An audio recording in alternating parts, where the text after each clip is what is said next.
Our top priority bill this year on Senate Bill 1, and it is really important for us to make sure that we get it right this year. A great thing is that we have lots of people talking about universal pre-K and early childhood education, and I'm so glad that we're hearing the bill right now in the Education Committee.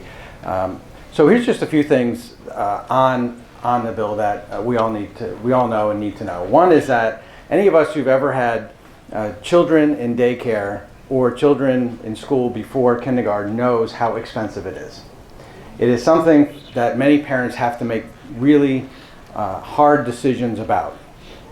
Whether they can go to work or send their kids to daycare, whether or not kids will be prepared for school when they get to kindergarten, how much is it going to cost, what kind of sacrifices do we have to make, and what is that going to mean for our families? And that is why it is really important for us to be putting forward this bill this year.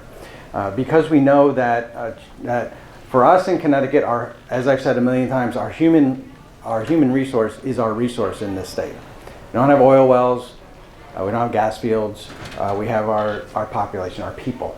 Our people are what matters the most. And having a workforce that is educated and ready to go is what sustains this state over the long term.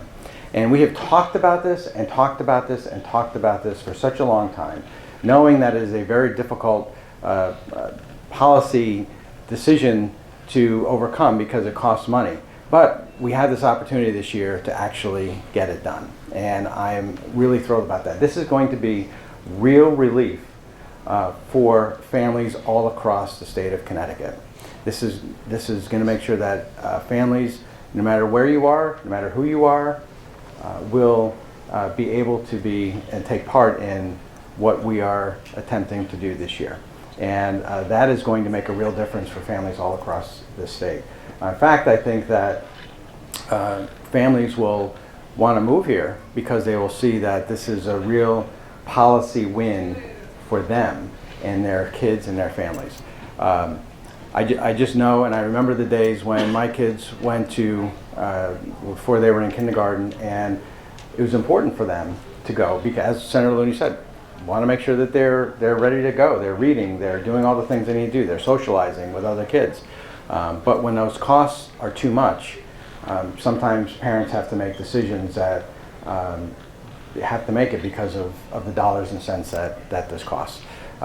So while we see in Washington, D.C., the cuts, draconian cuts, devastating cuts to our children when it comes to cutting programs for school kids, cutting programs and money for school lunches, cutting for special ed, we in Connecticut are making investments in our kids. We're making investments for universal pre-K, for special education, for education in general. So that's why this matters, and why, again, I want to thank Senator Looney for his work. Senator McCrory, who has been the education chair for a number of years now, and he puts these things front and center every single day. How can we make sure that our system is more equitable? How can we make sure that the system is fair and that we're reaching all of our children no matter what your zip code is? That is what Senator McCrory does each and every day when he thinks about these kids in this building. So thank you, and thank you, Senator Looney, for the opportunity to speak about this bill.